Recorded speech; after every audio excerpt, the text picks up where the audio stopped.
Well, namaste, satnam, jabagwan. Hello, everyone out there. Greetings and salutations. It's been a long time since I've talked to you. I took a little bit of a summer vacation, and now it's August, finishing now.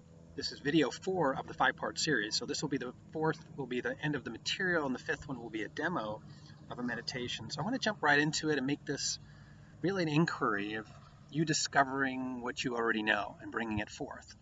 So if you've been through this pandemic this far, through the march through this time, you've learned how to be resilient. And resilience really two things. One, it's the ability to, yes, overcome adversity, reinvent yourself, stay on top of things so you don't get crushed by it. And I also think it's not just surviving, it's thriving. And I want you to kind of step into, in this video, that thriving energy. That resilience is, as we've mentioned many times, sound energy management, how to be at your peak best, how to take care of yourself, whether it's mental resiliency and emotional resiliency, spiritual, physical, all of these tools, these practices that help you be at your energy best. That's the name of the game, right? And if you look at some of the research from organizations, you find that leaders that are seen as resilient, energetically strong, are more promotable, less likely to derail. It's just a very powerful thing.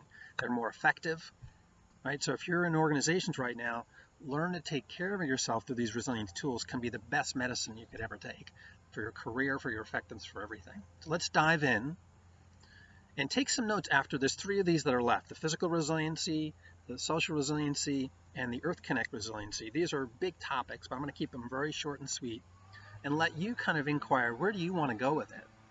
So when we say physical resiliency, this may be the biggest of all of them. There's so many experts talking about nutrition and how much water to drink and how to take care of your body and how much exercise to get. And I want to make the point that even a small bouts of energetic movement each day with your body has a huge payoff.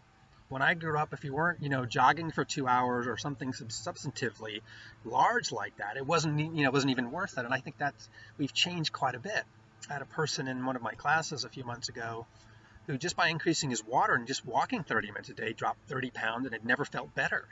You could see the resilience and the charisma and the energy in his walk and his talk, right? I had no idea of his past and how he got there, but it was really a moving story. And all of us can do that. Tap in now and think about your body.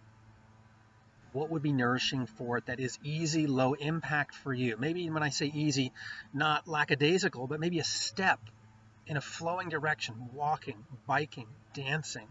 That's right for your body based on your abilities. If you have knee issues, you want to take things lighter, right?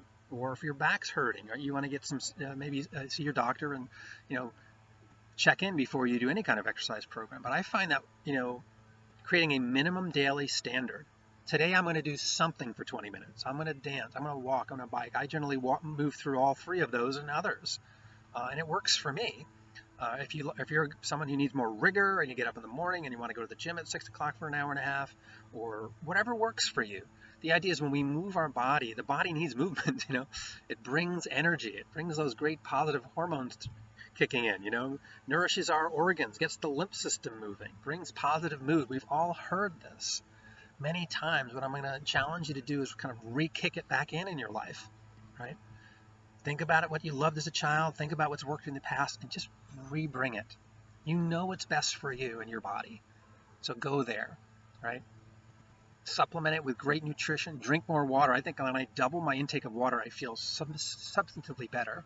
And I encourage you to do the same. There are books about eating right for your type, for your blood type. If you know your blood type, I recommend those. There's so many places to go with this. Relaxation, rest, getting a good amount of sleep every night, get to bed at a good time. I like to take naps pretty much every day when I can. That works for me too. Nature is part of it for me. All of that good stuff. So take a moment now and just ponder, what could you add to your daily practice or a few times a week that would get you outside, moving your body, that would be fun and enjoyable, and would check off the physical resiliency box. You'd feel good about it. And it won't take just a moment for you to know. Don't try to go too crazy with it. Think, there's a lake right behind me here, I don't know if you can see it. Just getting out over here and popping in the summer, I jump from the water for a swim, or I go for a walk to the park. It just keeps you invigorated. Moving on to the next one. Social resiliency. And social resiliency is one of those things that now more than ever, kind of how do you do it in a world where we can't necessarily be close to people where we once were, or maybe family is not the key for you, but friends or connections or people online. Like, how can you connect? Research shows that people live longer and are happier when they have people around them that they love and that are nourished by. So it's really, really important to kind of add this one to your repertoire. How can you do it, right? How do you find your place during the pandemic and after where you can find good, positive mentors, connections, online groups, churches? Tune into that right now, right? Do some searches yourself in your own community. Sometimes you can do things in person. There are things coming back, men's groups, women's groups. I think, gyms are starting to open up, maybe yoga studios. So find what feels right to you where you can connect into community. Community people like-minded, positive and supportive. Some will become lifetime friends, some may not. Workshops are great for that too. So find your way to connect and give and receive. It's just so wonderful. We're human, beings. We're social beings, So it's really good to kind of add this one to your checklist and check it off and go, yeah, love in my life, support, friendship, colleagues, however it works. Let me add it where I can, on a systematic basis to be part of my practice. And then lastly, one that I really feel passionate about, the 7th of the 7 resiliencies that I've been writing about. It's on my website, and I've been mentioned through all these videos, is the Earth Connect resiliency. And when I mean Earth Connect, I mean the 4 cardinal elements. So the earth itself, the land, the water, the air, the fire of the sun. How can we engage in this part of the Mother Earth, of the universal energy that's already being given to us, if we just kind of go out and participate in it? So yesterday, Renee and I, my partner, went for a bike ride into Minnewaska State Park. It's a beautiful park just west of Nepal. So took a bike ride to this beautiful, pristine lake. And we had all of these going for us. Fresh air, the sun was shining. We jumped in the lake. We're on the land. There were animals showing up. It was just, 20-minute ride from her house. And she hadn't been in 4 years to this particular lake. I'd never been. But it's just there's always places to explore where you can get outside and you can tackle multiple resiliencies at the same time, right? It was social resiliency to be with someone yesterday, physical, getting your body moving and just connecting to the earth. Other things you can do that are simple in your backyard, just go put a little towel down or a blanket and just lie down on the earth. Get your back on the earth. You'll feel nourishment. Some talk about earthing, just taking your shoes off and putting your bare feet on the earth. Breathing deeply. We talked about this in the pranayama, the breathing resiliency, the importance of that. You can tie all of these together. That's the beauty of these 7. There's overlap. There's connectivity between them. That, hug a tree. Get out in nature. Sometimes it's that seems hokey, but once you actually get in a deep redwood forest or something, you just kind of feel like you want to kind of put your body up against a tree. And there's a power in all of this, right? Breath, sunshine, the earth, the water, going out and swimming, or just putting your toes in the water. If it's colder in the year, you just kind of go out, and sometimes I just go by a stream and listen to it. And it just always picks me up. And that's the key, everyone here, through this whole resilience, is what lifts you, what picks you up, and giving yourself full permission. You give so much as a leader. You give so much as a parent, as a person, as a human. Can you take care of yourself? Our body is amazing. It can do so much. We just got to help it a little bit. It does 90% of it, but take that 10% in your daily practices to really go through these 7 resiliencies and take these 3 today, the physical, the social, the earth connect, and just take some notes right now. How can I practice that daily or weekly a few times if you're super, super busy? But the busier you are, the more they're needed, right? To fill your tank. That idea and when the oxygen mask falls in an airplane, parents, feed yourself first before your children, because if you pass out, if you're not healthy, if you're not able, you can't help anyone, right? It's a really powerful thing to compel yourself to kind of journal today. Why is it important I take care of myself? It's not just a nice idea or not just for your profound health care, but for your emotional well-being, right? You're needed. And when you take good care of yourself, we all benefit.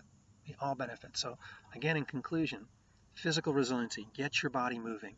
Social, connect as you can in a safe way in today's environment, whether it's online or workshops or church, whatever's starting to open that you feel safe with the right precautions, go for it. And that Earth Connect is something we can do by ourselves. I think the parks where I live up here in upstate New York are packed. People have been definitely taking advantage. If you can't go to certain places or stores or concerts like you once did, nature's your best friend to go connect with. As far as troubleshooting and things to concern yourself with, I think the key is soul search a little bit. Write these down and make some decisions. I want to put this in my life. That's really the biggest key, right? And decide where and when. Kind of pull out your calendar and say, in the morning I'm going to meditate, and afternoon I'm going to go for a walk. Or a friend of mine, a colleague at Starwood, used to grab me at lunch and say, let's go for a walk. And we had fountains and trees around the building. It was lovely just to get out of the building. So there's many ways to just kind of be creative with it. You can get a coach or a mentor, whether it's someone like me or someone you know, and say, hey, how do I integrate this? And how do I deal with time management? And how do I deal with other we're going to have obstacles, but you can handle this. This is not a tough one, right? Because the most important thing, I think, of anyone's life purpose is take care of oneself, know thyself, love thyself. And then as you fill, you flow, and you can be much more of service in this world. Well, there's the 6 o'clock bell here, late afternoon on a Thursday.